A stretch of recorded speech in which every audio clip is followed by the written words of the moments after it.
why men feel so challenged when they are given constructive criticism. It may be that the male feels his ego is under attack, that his ability is being questioned.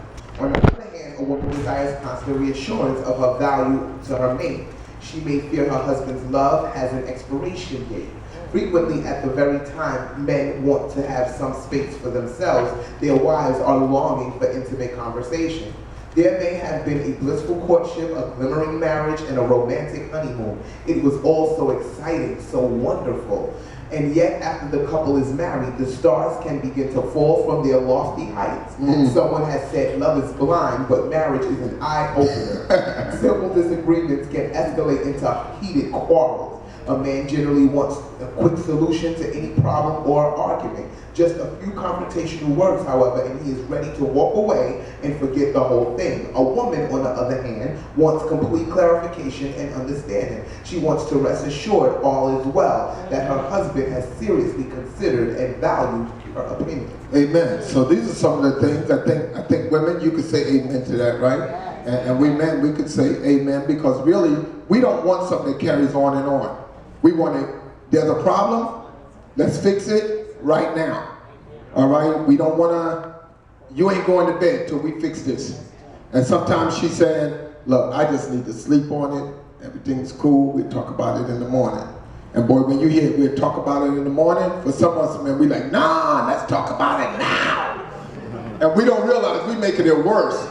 We making it worse. We say, nah, let's get it done now. Then we start quoting scriptures and don't let the sun go down on your wrath. And we go in. And she's saying, everything is fine. I love you. And don't let it be calm. You're like, ooh. If this woman got a chance to sleep on this thing, it's going to be worse in the morning. So let's do this tonight. Amen. But we want to be understanding. And relationship, I told you in the beginning, it begins with God. God will show you what to do, how to do it. Amen. But we got to rely on God's leading. Amen. I'm all for counselors. I don't see anything wrong with counselors, but I'm into godly counselors. Amen. Because some of these folks are doing counseling out here. They don't need to be doing no counseling. You know, they'll tell you, oh, well, you need a spark in your marriage. Have you ever thought about a threesome? Some of y'all don't know what that is. You don't need to know. But they're giving out all types of crazy advice. Oh, you want to spark your romance? Get some porn. No. There's a spirit connected to that. I ain't bringing that mess up in my house. You know, if there's any show to be playing, it's going to be me the star. Amen? Ain't nobody else coming up in there. Ain't nobody else coming up in there. But these are the type of things that counselors are given to people when you don't go to a godly counselor. Amen. And I would say to a lot of our young people that are looking for a position, start thinking about pursuing a career like that. That is something that is needed in our environment. Amen. Just because I'm a pastor don't mean I got all the answers. Right. All right. If I know somebody is doing something well somewhere, I will tell you, look here, I set up the appointment for you, go check with so-and-so. And they're going to minister to you in that area. Amen? So you don't ever have to worry about trying to feel like you got it all.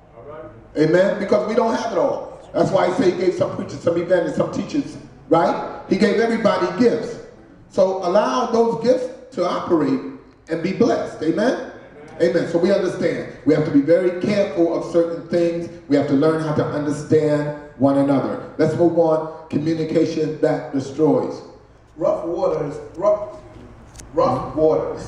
We are certain to run into some turbulence within a marriage. The life experiences and expectations of both companions are certain to be different occasionally.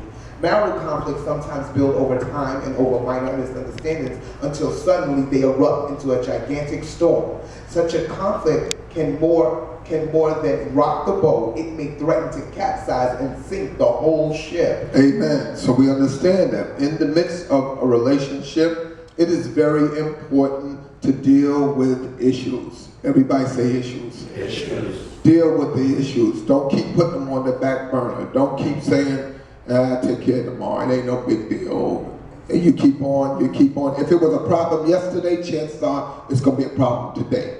Amen? So if you learn not to deal with those things, they just get larger and larger. Amen? The best way to resolve an issue is to take care of the issue. Right. Amen? I have a saying, if you don't deal with the issue will come back and deal with you. Amen? Anybody ever just let stuff go? Amen. And then it came back and you said, God, I should have dealt with this. It's better to deal with it when it's here. But when that thing gets like this, and it starts putting some weight on it and some muscle, it ain't so easy to deal with. So it's better to deal with it in its infancy state rather than to wait until later. Our sister Damon is coming.